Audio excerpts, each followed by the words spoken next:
On the night Sanaa died, the world remembered her as a timid girl who never raised her voice.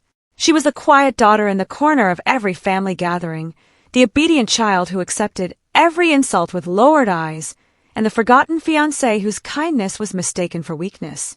In the grand mansion of the Rahmans, where wealth was valued more than honesty, Sanaa lived like a shadow.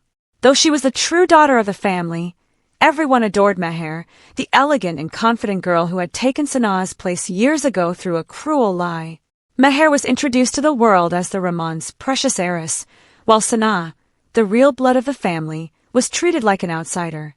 Sanaa endured humiliation with patience, hoping that truth and love would one day find their way to her.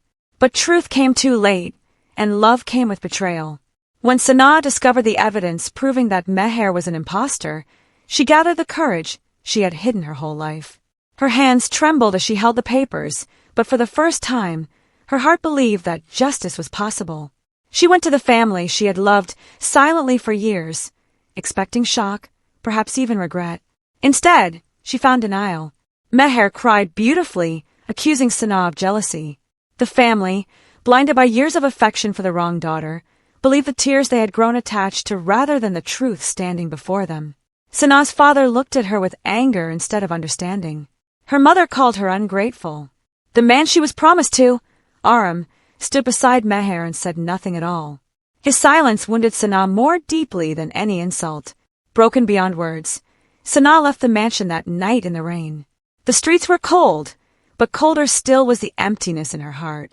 She walked without knowing where to go, carrying the weight of a life spent begging for crumbs of love. She never saw the speeding truck that ended her pain in a single moment.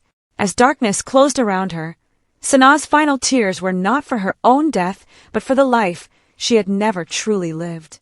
She whispered a silent prayer, not for revenge, but for another chance to become someone who would never be crushed so easily again.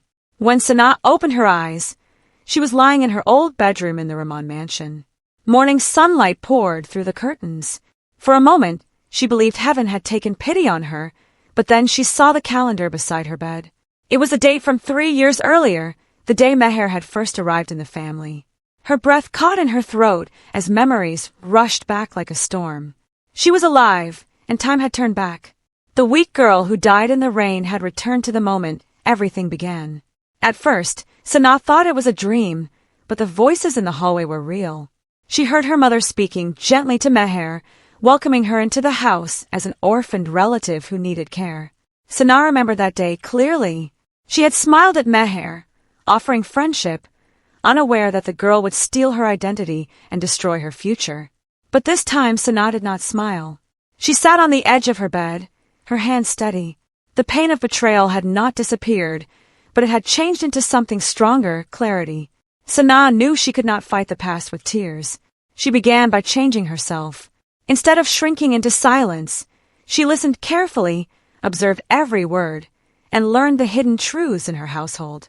She paid attention to the servants' whispers, to the forged documents Meher's guardian carried, to the weaknesses in the lies that once fooled everyone. She also transformed herself in quieter ways. She studied the family business that her father assumed she could never understand. She developed confidence, discipline, and patience. She stopped begging for affection and began earning respect through her actions. The family noticed the change. Sanaa no longer hesitated when speaking. She no longer apologized for existing. Her father, once dismissive, began to see intelligence in the daughter he had overlooked. Her mother, confused by Sanaa's calm confidence, found herself listening when Sanaa spoke. Even Aram, who had once ignored her devotion, noticed the strength in her eyes. But Sanaa's heart remained guarded. She no longer sought validation from people who had once failed her. Meanwhile, Meher arrived exactly as before, charming, graceful, and skilled in winning hearts. She tried to position herself as the gentle outsider, but Sanaa was prepared. Instead of openly accusing her, Sanaa patiently exposed one lie after another. When Meher claimed knowledge of family traditions, Sanaa asked innocent questions that revealed her ignorance. When forged records were presented, Sanaa quietly arranged for legal verification. When Meher manipulated emotions, Sanaa responded with facts and dignity. The family began to notice inconsistencies they had once ignored. Meher grew desperate. She mocked Sanaa privately, expecting the same timid silence, but Sanaa met her cruelty with unshakable composure. "You only shine," Sanaa said one evening, "because I spent years hiding my own light." Those words unsettled Meher more than anger ever could. For the first time, Meher saw that the girl she had considered harmless was no longer afraid. As the months passed, Sanaa strengthened her place within the family business. She helped save an important contract through clever negotiations, earning praise from relatives who had barely remembered her name. Her father began trusting her judgment. Her mother, seeing Sanaa's quiet devotion to the family, felt the first painful sting of guilt. Aram, who admired strength above all else, found himself drawn to the woman Sanaa had become. But Sanaa kept her distance. She had learned that admiration after neglect is not the same as love. The truth finally emerged during the family's annual gathering. Sanaa had gathered undeniable proof of Meher's deception, legal documents, witness statements, and financial records. In front of relatives, business partners, and the very people who once rejected her, Sanaa revealed everything calmly and clearly. Meher tried to cry as before, but this time the tears could not wash away evidence. Gasps filled the room as the family realized they had embraced a stranger while wounding their own daughter. Meher fell to her knees, pleading for forgiveness. The proud, false heiress who had stolen everything was now trembling before the girl she had tried to destroy. Everyone looked to Sanaa, expecting anger, triumph, or revenge. For a moment, Sanaa remembered the rain, the betrayal, the loneliness of dying unloved. She could have humiliated Meher as she had been humiliated. She could have demanded punishment and savored victory. But Sanaa had been reborn for more than revenge. With tears in her eyes, she looked at Meher and said, "Kneeling does not erase what you did. Pain cannot heal pain." Her voice was calm, but every word carried the weight of suffering transformed into wisdom. "You stole my place, but the greatest damage was not what you took from me, it was what hatred made you become." The room was silent. Sanaa then turned to her family. Her father stood speechless, shame written across his face. Her mother wept openly. Aram looked at her with regret, so deep that words failed him. They all expected her to reclaim everything and return to the place that was rightfully hers. Instead, Sanaa made the most unexpected choice. She accepted the truth being acknowledged, but she refused to let her worth depend on their approval. She took her rightful role in the family business because it was her responsibility, not because it was a reward. She forgave her parents, but she did not forget the lessons pain had taught her.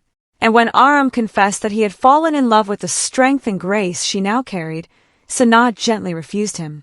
"You love the woman I became," she said softly, "but you abandoned the girl who needed love the most.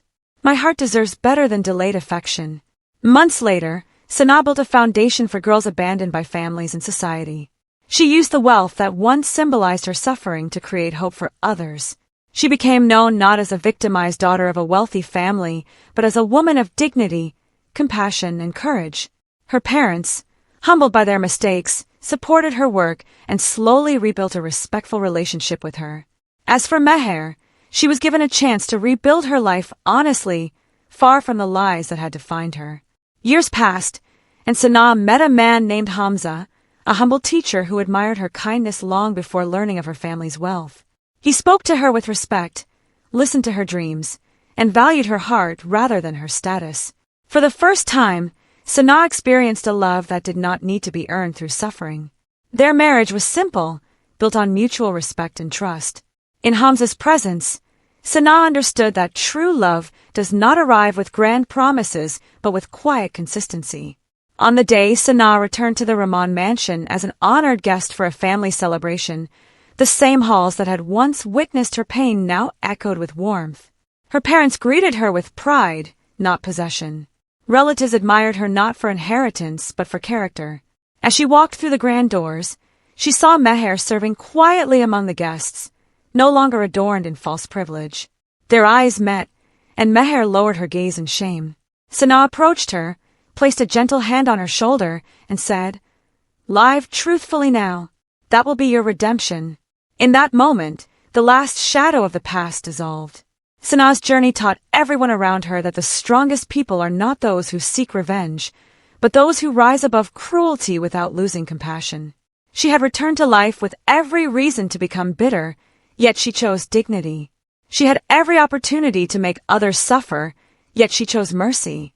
In doing so, she discovered that the greatest victory was not making the fake heiress kneel. It was refusing to kneel before hatred herself.